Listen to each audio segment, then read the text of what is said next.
Nachádzame sa v štvrti La Boca, kde majú byť takéto farebné domčeky a jedna celá ulica, tak to hľadáme, už sme sa niekoľkokrát pýtali a nevedeli, ale teraz jeden taký mladý chala nám povedal, že kde to je, tak ideme podľa jeho inštrukcie, uvidíme, či sa nám to podarí nájsť.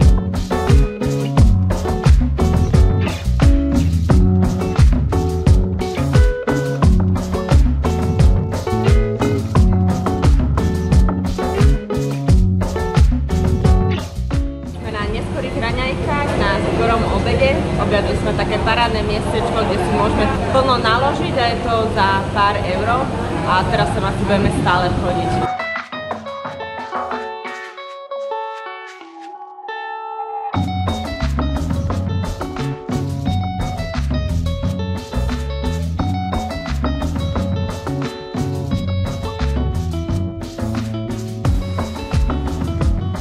Nechceli sme držať dietu?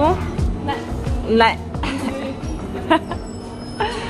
Vyzerá to tu fakt veľmi dobre a ťažko sa nám vyberá. Super je, že to majú vlastne na kila a to odvážia a vlastne to zaplatíš.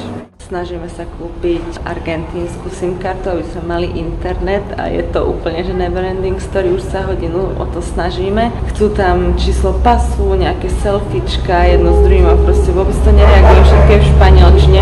Tuto pani, ktorá nám to chce predať, už tú hodinu zdržujeme a pomáha nám s tým, tak uvidíme, či sa nám to podarí spojasniť. Sme na trhovisku, kde sú tu rôzne starožitnosti, jedlo, nejaké second handy a hľadáme pre Barču steak s lami, ale nie, iba normálny steak. A pre mňa niečo zeleninové.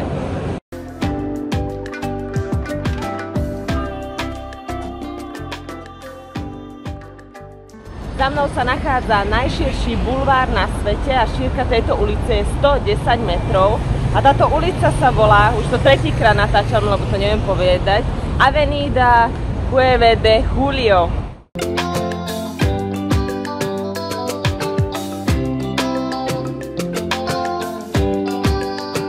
Nachádzam sa na cintoríne Recoleta, ktorý patrí k najkrajším cintorínom sveta. Je tu pochovaných veľmi veľa známych osobností. Je tu napríklad, sa nachádzam pri mauzoleji Eva Perón, ktorá sa nazýva aj Evita, takže podľa tohto mena ju môžete poznať. Je to bývalá žena prezidenta, ktorá tiež bojovala za slobodu Argentíny. Chodí tam strašne veľa ľudí, ktorí si to natáčajú, fotia a je naozaj veľmi pekný tento cintorín. Je tu množstvo sôch, mauzolejí, naozaj sa tu môžete stratiť, pochodiť a nájsť rôznych známych ľudí. Celý cintorín je tak veľmi pravidelne vedený, sú tu normálne uličky, aj také námestíčko a viete si nájsť podľa mena, kto je tu pochovaný, alebo respektíve podľa rodiny. Máte takú mapku, že napríklad, že C7 a tam sa niekto nachádza a potom si sem len prídete a nájdete ho. Nachádzame sa v japonskej botanickej záhrade, bol tu aj vstup a na fotkách to vyzeralo celkom fajn, ale musím povedať, že akože nič moc. Žiadny bonsai tu nemajú, zatiaľ som ešte teda nenašla. To v Nitre, keď sú tie výstavy Agrokomplex, tak tam sú dokonca väčšie bonsaje a viac tých typických japonských záhrad, rastliniek a nejakých ukážok. Chceme vyskúšať aj metro, pretože radi skúšame rôzne druhy transportu. Busom sme už išli, teraz ideme metrom. Na vlastne metro Buenos Aires bolo prvé metro na južnej pologuli, aj v Latinskej Amerike a taktiež aj v španielsky hovoriacej krajine, ale celkovo to bolo až, toto metro bolo až na 13. mieste.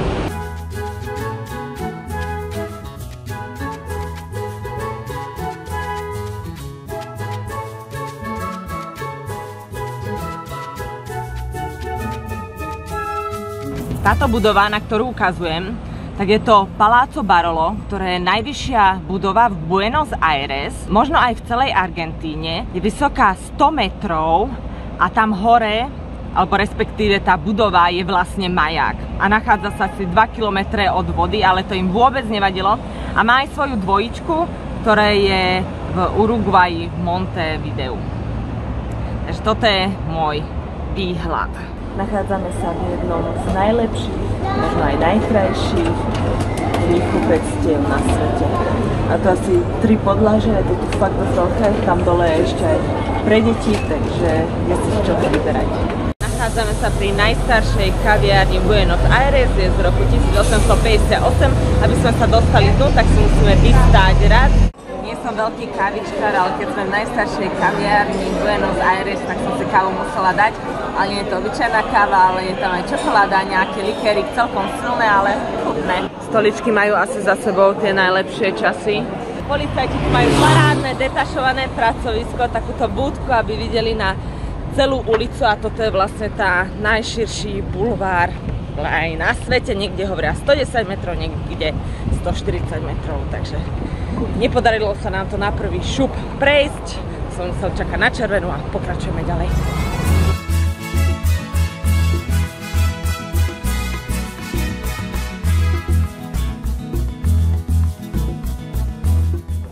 Sme na trajekte a chystáme sa z Buenos Aires do Uruguayu, do Montevidea.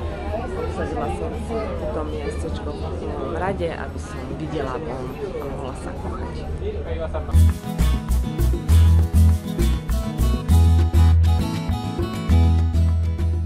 Budem ti vďačná za každý komentár, like a dúfam, že sa ti moje videá páčia, že mi dáš aj odber, aby ti žiadne ďalšie neušlo. Ahoj!